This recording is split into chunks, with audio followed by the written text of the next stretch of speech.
We are a local history museum, so we reflect the history of Helston and the Lizard area.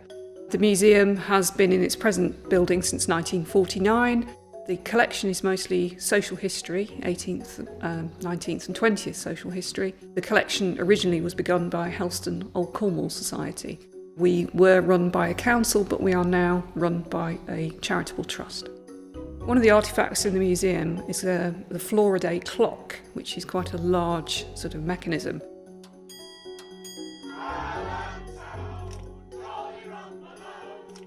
The clock was originally built in the 1930s, and it has lots of little figures that dance around on it, and it plays music for the Flora Day, which is, Helston is famous for the dance that comes through the town. So this clock was made to represent that. Now, since it was made in the 30s, by the time it got to 2015, it was beginning to wear out, and we really wanted to get it restored so that many more people could enjoy it in the future. We thought about maybe having a collections box in the museum, a donations box specifically for it. We looked at, whether there was any money in the budget that we could go to. But in the end, we decided on the idea of a crowdfunder project. And we looked into that, and we were very lucky in that we had a marketing intern with us at the time who helped us with the social media aspect of it. We chose crowdfunder because it allowed us to reach a wider audience than we would normally have access to. It also allowed our followers from other countries to donate to our campaign, as it is fully online. And having a video really improved our campaign because it allowed people to really relate to how important the clock was to Helston and the whole community.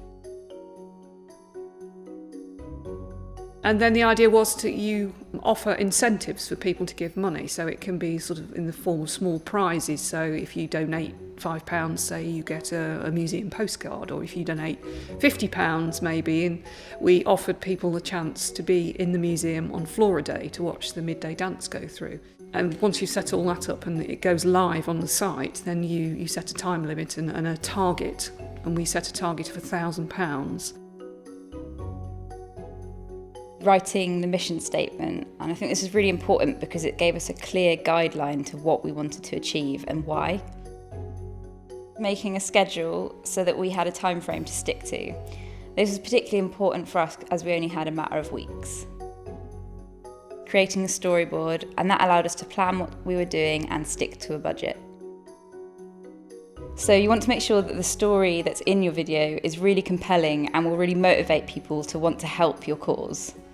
We organise fundraising events which are, sort of vaguely related to the collections. We did the Rock Around the Clock event, which was part of Museums at Night, and that was to run alongside the crowdfunder event for the clock, so it was a 50s inspired night.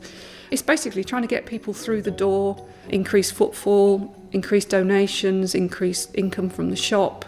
That's what we try and do, and we try and make the audiences as diverse as possible. I think with the fundraising, maybe the key is to try and be as creative as possible, think outside the box as much as possible.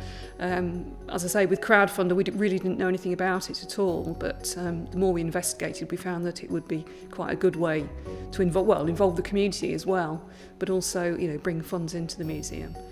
But I would say, be as creative as you can. Base your fundraising around the collections of the museum. Think about events, think about different audiences, and I think those are probably the key things.